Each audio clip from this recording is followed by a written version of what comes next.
Hey guys, and welcome to the Hobby News.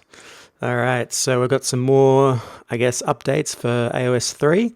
There's been quite a few over the last, weeks since I last did my last news video, but I've got a few here that I thought we'd have a little talk about, just some key things that I think are interesting. So they showed the Core Battalion rules. So for match play, I'm talking about here, we've got, almost 40k like, I suppose, detachment type rules. So you've got, sort of standard compositions with a bonus. And yeah, I think overall this is really cool. I think this is definitely, as I've said before, me getting into AOS after being a long-time fantasy player and coming back into it the last couple of years and trying to sort of get my head around AOS and how it works. I found all of the battalions and all of that sort of the way the army books are structured and all of that stuff, flicking from back to front to all these different areas in the book and, trying to work out all those synergies and all those layering. Really, really confusing to start. And this is coming from someone who's been in the hobby for like 30 plus years or whatever, right? I've been doing it since I was like 8 years old. And, so you can tell how old I am. I'm one of the old guard. I've been around since Rogue Trader started, pretty much, for 40k anyway. And for fantasy, yeah, didn't come out much before that. So, with 40k, I can understand it coming back in. Totally understandable game, but AOS is a little different. And yeah, so I for one am pretty pleased to see this come into it, because I think it puts, as it says, as we'll read in a second, it puts everyone on a level playing field. If you're all, it brings super powerful armies that have like really clutch battalions, brings them down a notch, and brings armies that never had a good battalion or never had a good thing that they could, tech into. It brings them up a little bit. So sort of everyone kind of meets in a bit more in the middle and takes a bit of the edge off some of those really, overpowered lists, and just brings them back into a bit more line. And I think that's better for match play, because when you're talking about like ultra competitive play, you want to have it as even as possible, so that there's, the skill of the player gets to come forward and be the thing that wins them the game over the, the mechanics of a broken list or whatever else, right? So that, they're just some thoughts on that, but I am pretty excited for this. That's pretty cool. It definitely allows me to see this game with a bit more, logic. I can understand what I'm doing now. So I just put together my Flesh Eater course list based around these battalion rules, and it now fits in my head better as to what the hell I'm doing. So if you're like me and that's a problem sometimes, or you're one of the old guard too who finds all this new crazy AOS stuff a little bit difficult to understand, this should hopefully clear up at least some elements of that army list building and construction. So let's come down and have a look. So Core Battalion rules shake up match play army building in the new edition. They certainly do.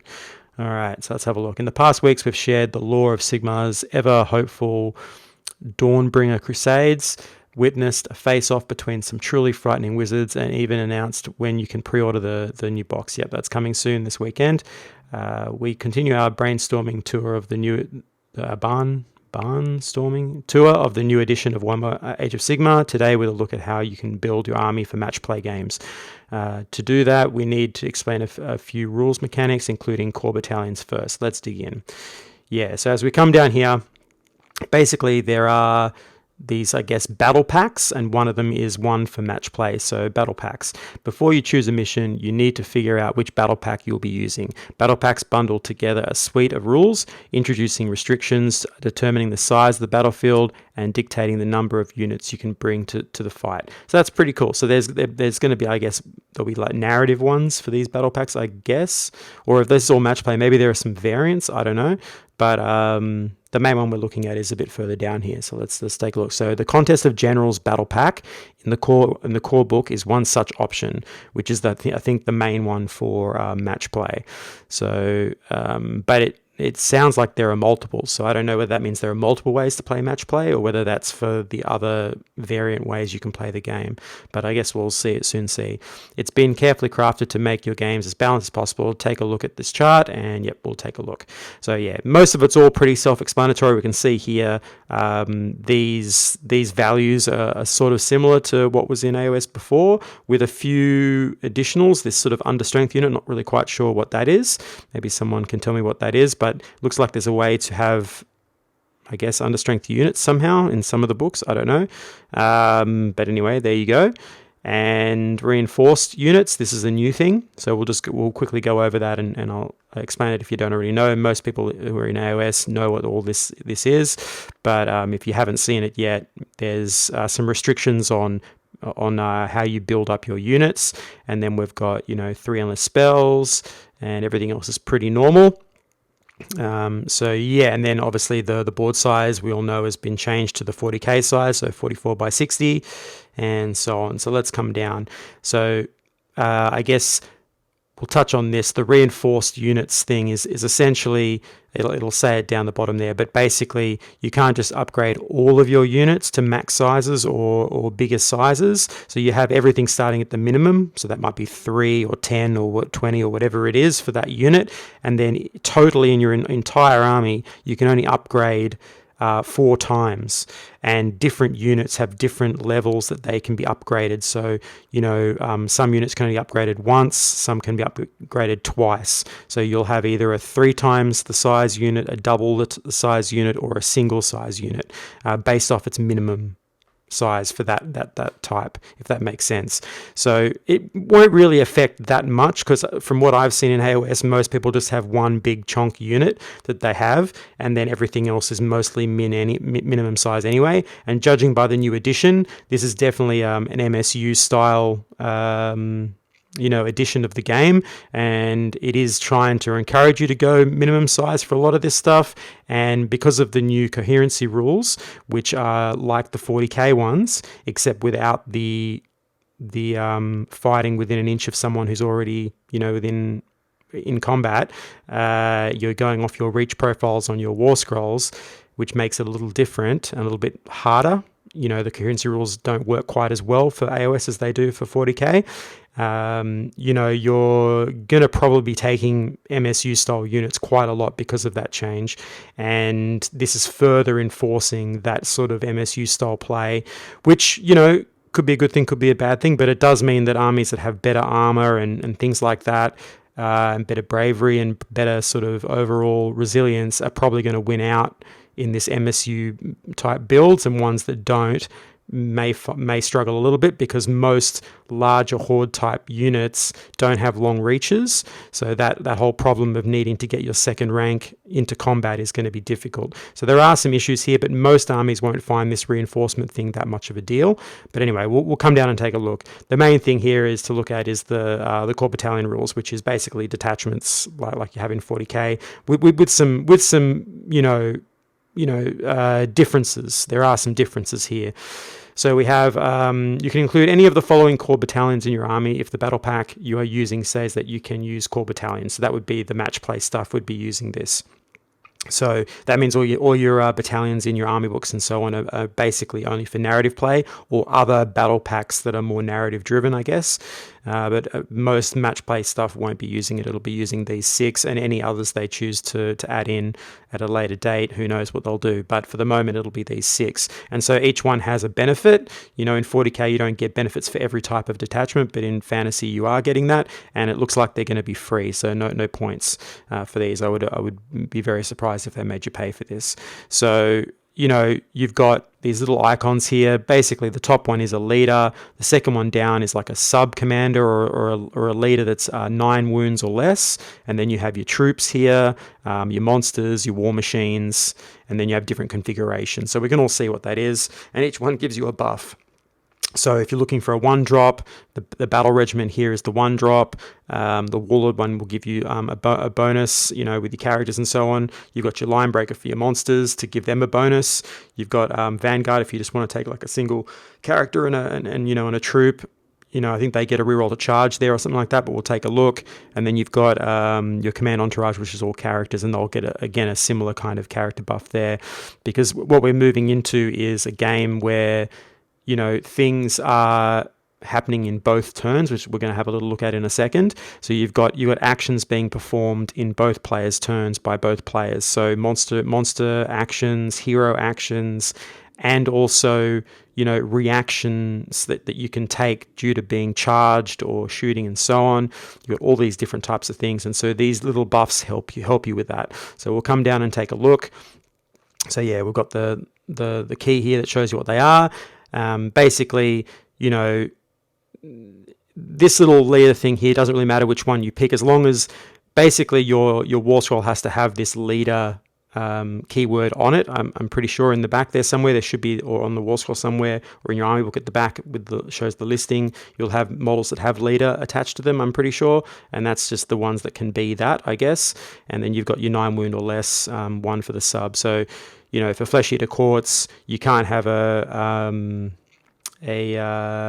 Ghoul King on Terrorgeist as a sub-commander. He'll always only ever be a leader, and that means that you'll need things like maybe your Porin. I think he's under 9 wounds or less, so he could be a sub-commander if you wanted to fill that slot. So there's a few things there, and obviously all the courtier ones are all less than 10, most of them anyway, so they should all fit in there. So things like that, you're just looking to fit them in to either go for whatever bonus that you want. And so we have here the battalion icon, so these are giving you the bonuses. So as I said, the main one up there, the big battalion, that's the 1 drop. So if you want to make sure that you can pick to see whether you want to go first or second, then you might go for that one to get your bonus there.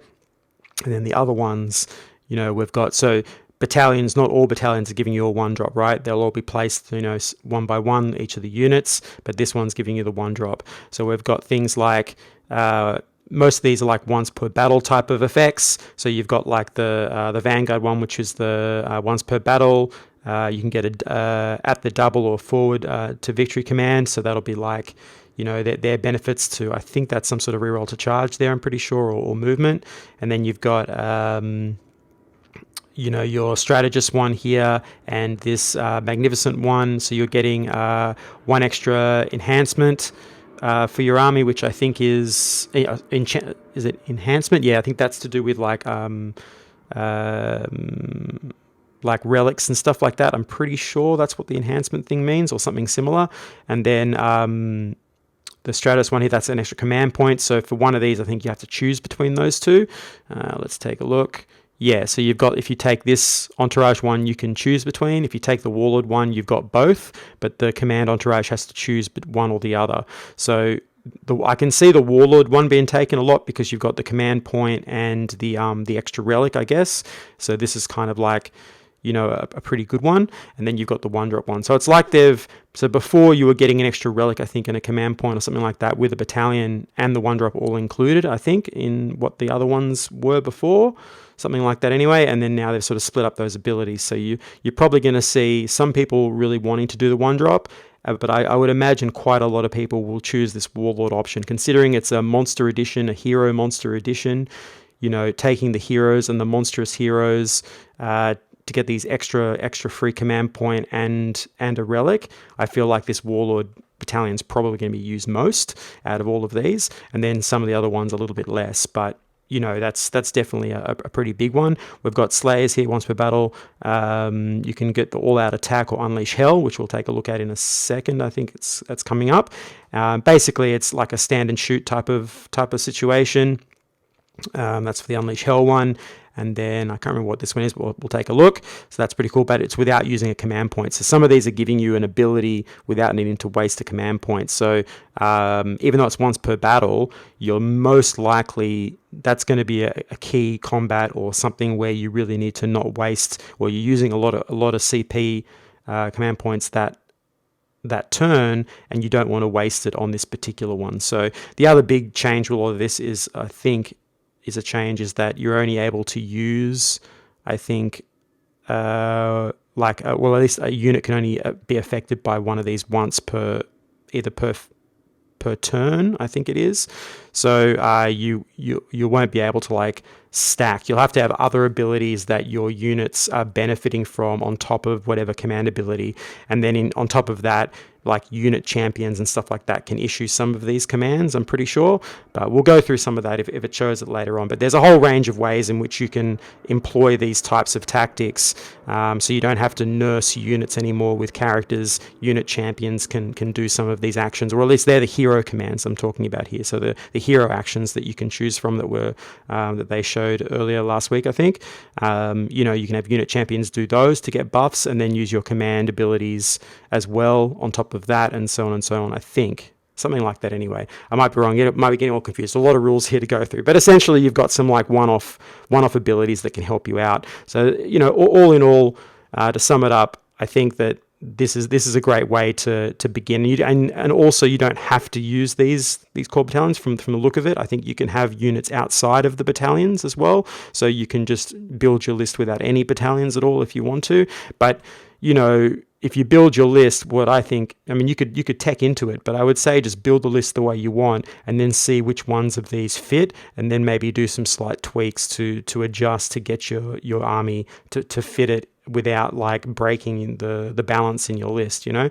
So that gives you a few bonuses. So I think for my FEC one, I've chosen this, so I've done the 1-drop, and I think that that's pretty good for Flesh-Eater Courts, because, you know, you're a bit of a glass cannon, and it's nice to decide on whether you want to go first or second, because you might have to either rush them, or, you know, if they've deployed, if you're 1-dropping down and they've deployed and you've deployed one side and they've like cancelled out and gone the other side, well, Flesh-Eater Courts are very fast, so that's not a problem. You can either then go first and take the board on that side, or you could let them go and then do it, because basically Flesh-Eater Courts are so quick, and especially if you're playing Blisterkin or something like that, you can get across the board pretty much wherever they are on the board, you can catch them. So yeah, I feel like this is great for Flesh-Eater Courts and other armies that play similarly, where they have a lot of movement or a lot of range, or a lot of, you know, projection of their damage, like range units and so on,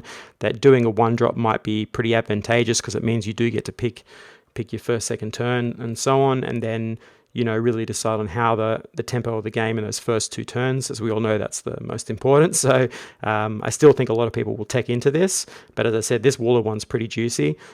So I don't know, it's a tricky one, right? And the rest are sort of less so, but they're still useful, but probably in very niche armies are going to choose a lot of these other choices. Yeah, so anyway, I won't waffle on too much more about that. We'll just come down here and take a look. So as I said, you've got your minimum size, and then you've got your double for other units, and then if they're battle line, they get to do it again. So for instance, ghouls battle line, you know, you'd have your starting strength, and then you could you know, double, like you go an extra size or then another one. So I think what that means is, so I'm pretty sure you could go to 40, right? So it was 10, 20, 30, 40, but looks like you won't be able to go to the 40 strength. So there's a lot of units that may not have like that full 40 or big size for some of some units. Or things that can't get battle line, then they're not going to be able to have that massive block in some tournament armies and stuff like that. So that's going to reduce some of those units. But overall, it shouldn't affect things too much. As I said, this edition looks like it's pulling back in, just from these core rules, pulling in armies that are a bit overpowered, pulling them back a bit by restricting some of their choices, and then sort of lifting some of the armies that don't have a lot of those high-end choices and bringing them up into the middle. So, you know, I don't think this really affects too much in the way it certainly didn't affect my list. I just made a list without even thinking about this, and nothing is affected by this at all. So I don't think most armies won't really find this too much of a hassle to fit their units into this composition. But anyway, we'll see. And obviously unit sizes might change with new books to fit in with this concept where battle line are only being able to be reinforced twice, you know. So there might be an adjustment of minimum sizes and so on for certain units in the books going forward. But we'll see what happens. So yeah, that's all really cool. Yeah. So that's cool. And then let's go on to just a little look at this. So there's no more pesky downtime in the new edition, thanks to these command abilities. Yeah. So basically, you're doing things in both player turns. You're going to have more to choose. So we've got the redeploy here, the unleash hell, and all that defense that they're showing you.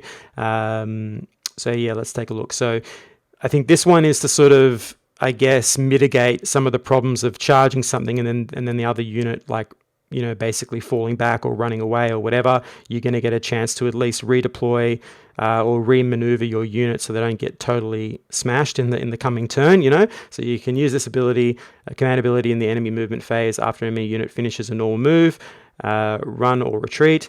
The unit that receives the command must be within 9 inches of that enemy unit and more than 3 inches from all enemy units. You can make a D6 move with that unit that receives the command. So basically you can readjust if things go wrong and that sort of thing. So that's kind of cool.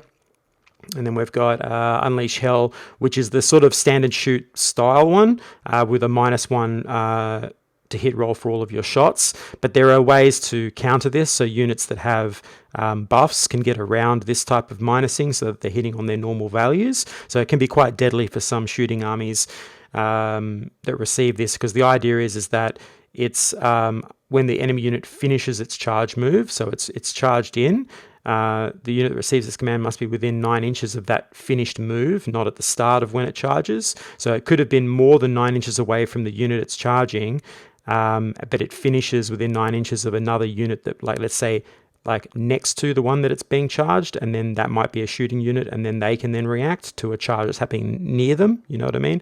Then enemy unit and more than 3 inches from all other units, yep. So the unit that receives the command can shoot in that phase, but when it does so, you must subtract 1. So yeah, so you could be protecting, doing a bit of screening and protecting by having maybe a shooting unit behind or a shooting unit next to, and then firing in as like a protection thing. So there's definitely some strategies here to employ for armies that have range ability. That's I think, yeah, there's going to be some strats here that are going to come up, especially units that have abilities to gain pluses to their hit roll. That's going to negate this subtraction part of it. So yeah, it could be quite nasty. I can definitely see that happening, but I like it because it's adding a bit more variety into, you know, you can't just rush in. So as me as a effect player, I can't just, like, you know, bull rush them and expect to just, you know, do all that heavy damage. I might have to consider whether or not that's a good idea, or then instead of, you're going to have to decide whether that's a good choice, or find a different way to affect that, you know, that setup, or just change your tactics basically. So then we've got all that defense. So you get +1 to save rolls for attacks that target that unit. So yeah, +1 to your saves. That's really cool as well.